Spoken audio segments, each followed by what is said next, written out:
The ocean keeps its secrets well. Beneath the waves, in the crushing black of the abyss, lie mysteries mankind was never meant to uncover. But sometimes, the deep gives up its dead. When Florida fisherman Jake Reynolds hauled in a monstrous great white shark with something unnatural lodged in its jaws, he unknowingly became part of an ancient horror. The corroded metal box he recovered contained more than just strange coins and yellowed maps, it held a warning from the depths.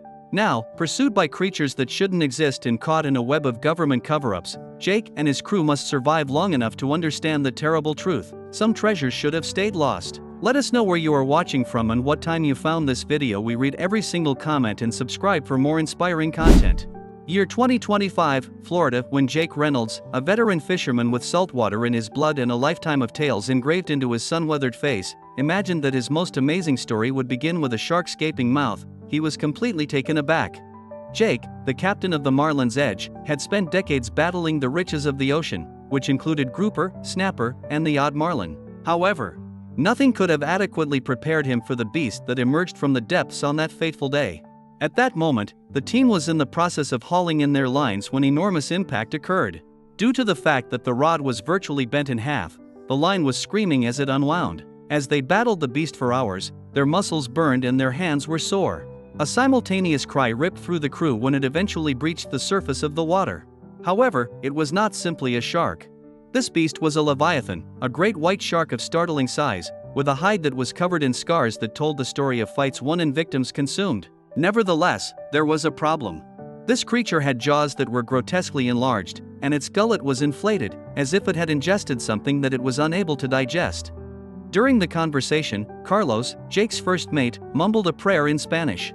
In a primordial display of rage, the shark thrashed wildly, its dark eyes rolling back and forth. On the other hand, Jake caught a glimpse of it when the lips of the dying beast gaped open in a last, shuddering gasp. There is a shimmer of metal. It was a little box that had been shut and was wedged between the shark's teeth that resembled daggers. The surface of the box had been scarred by decades, or centuries, of salt and time. There were strange markings etched into its sides, and although they were weathered, they were definitely purposeful. Jake's heartbeat resonated loudly in his ears. After grabbing a crowbar, he proceeded to pry open the shark's jaws as Carlos did his best to keep the beast stable. The metal made a screeching sound at the bone. With a terrible snap, the box fell away from its grip. It was much heavier than it seemed to be, chilly, full of hidden information. Jake gripped the rusty clasp with shaky hands and wrenched it open. The hinges screamed in protest, exposing a treasure trove of paper that had turned yellow and a handful of coins that had been tarnished. As he unfolded the papers, he heard a crackling sound. The papers included maps, notes written in an antiquated alphabet that looped, and a drawing that made his blood run cold. Jake was presented with a circular medallion that was finely made and had markings that did not correspond to any culture he was familiar with. An unexplored stretch of water was portrayed on the map that was next to it, and it was marked with a single, menacing X. On the other hand, the most terrifying part occurred when Jake turned one of the coins over. It had a face on it. He was neither a king nor a conqueror. It is an animal. Gills are used. Eyes that are hollow. An unspoken cry emanated from a mouth that was devoid of lips. On his own, Carlos made a cross. Dios mío. The radio began to make a crackling sound. Reynolds, do you copy? A voice that was garbled by static that said. Just now, the Coast Guard received a mayday call. A certain sort of after a while, the transmission turned into a cacophony. Then, something with a gurgling sound emerged from the depths of the dying shark's gullet. A last, trembling exhalation, and along with it, a shard of charred metal slipped out of its confinement. Just one more penny. Precisely the same as the first. Jake's stomach sank to the floor. Just how many more were there in that area? The question is, what or who had minted them? The team stared at each other with apprehension. They had originally intended to go fishing. As a result, they had created a nightmare for themselves. And it seemed that the water was not even close to being finished with them. There was an eerie silence on the deck of the Marlin's Edge as it sliced through the darkness.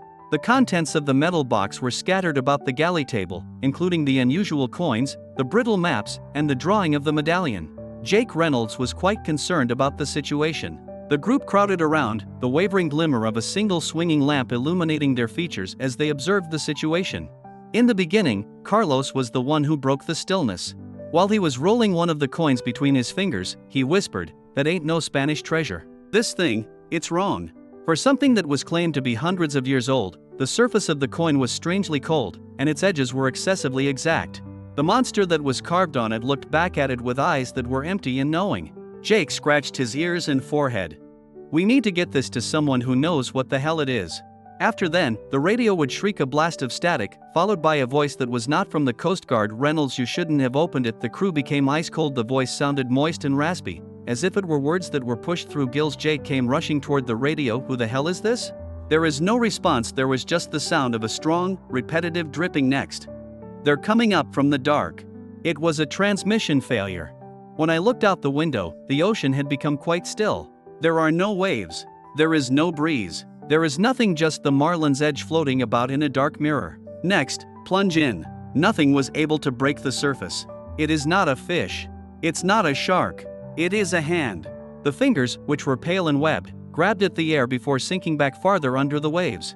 A second time, Carlos crossed himself as he lurched backward. Lo siento, lo siento. It seemed as if Jake's blood had frozen. It was the penny that he snatched off the table, and it caused his hand to burn. It was dropped with a hiss from him. As the metal shattered on the ground, the creature's face broke into a grin. Panic broke out among the crew members. "Start the engines." Jake made a barking sound. "Now." Something made a scraping sound on the hull of the boat as it began to roar to life.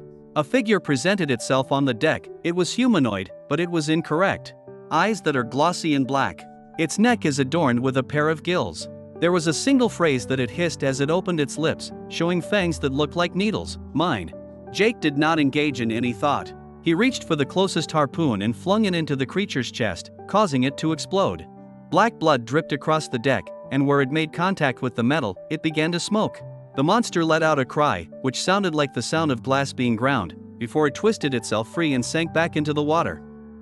Each member of the team stood in startled stillness. After then, the sound of hundreds of splashes could be heard coming from below. In every direction, ripples spread out over the surface of the water. They did not stand alone. What was it that was located down there? They wanted to bring the box back. There was a loud roar coming from the engines of the Marlin's Edge as Jake pushed the throttle to its absolute maximum. Shadows darted just under the surface of the water, keeping pace with whatever was going on behind them. The water was churning with an odd movement. Too quickly. Very well arranged. Carlos clung to the metal box as if it were a sacred treasure, clasping it to his bosom. He exhaled deeply and said, "We can't outrun them." On the wheel, Jake's knuckles became pink and white. "We don't have to do it." Simply said, "We need to make our way to the shallows." On the other hand, the animals did not wait. The thud. An object of considerable weight crashed against the hull. 2 members of the crew were thrown to the ground when the boat rapidly leaned. Then, the sound of claws scraping steel was heard, and it was screaming. The beam of Jake's flashlight traveled over the sea. There were dozens of pairs of dark, glassy eyes that reflected back at him, blinking synchronized with one another. One by one, they were immersed in the water. The quiet was utterly deafening. For a while, the crew did not breathe. From below, the assault was launched. The first thing hurled itself onto the deck, its webbed hands firmly grasping the railing with a horrifying amount of force. A smile spread over its lipless lips, and rows of needle teeth shone with a gleaming appearance. Again, Jake swung the harpoon, and with a loud thunk, he buried it in the shoulder of the creature. The animal hardly flinched. The boat's edge was being pushed by more hands. They had taken their seats. After then, a dazzling light shattered the darkness. The Marlin's Edge was pinned in a strong white glare by the spotlight of a big Coast Guard cutter that rushed into view. The horn of the cutter was so loud that it was deafening. Over the speakers, a voice resounded loudly, "Brace for contact, all hands come together. Do not get into conversation with the hostiles." The animals became ice cold. Their heads flew in the direction of the cutter in unison, as if a pack of wolves had detected the presence of a more dangerous animal. They then leaped together, not toward the fishermen but back into the water, disappearing under the waves in a whirl of foam. They did not attack the fisherman. His chest heaved in response. What the hell was that? As the cutter approached, armed men dressed in black tactical gear were already making their way toward the Marlin's Edge to provide protection. A grim-faced cop wearing a jacket that was slick with rain came forward. "Jake Reynolds?" Jake nodded while maintaining his grasp on the harpoon. However, the guy did not offer to help. "The time has arrived for you to join us." Right now his gaze fleeted to the metal box that Carlos was holding in his palms. "And bring that." Jake's jaw became more tense.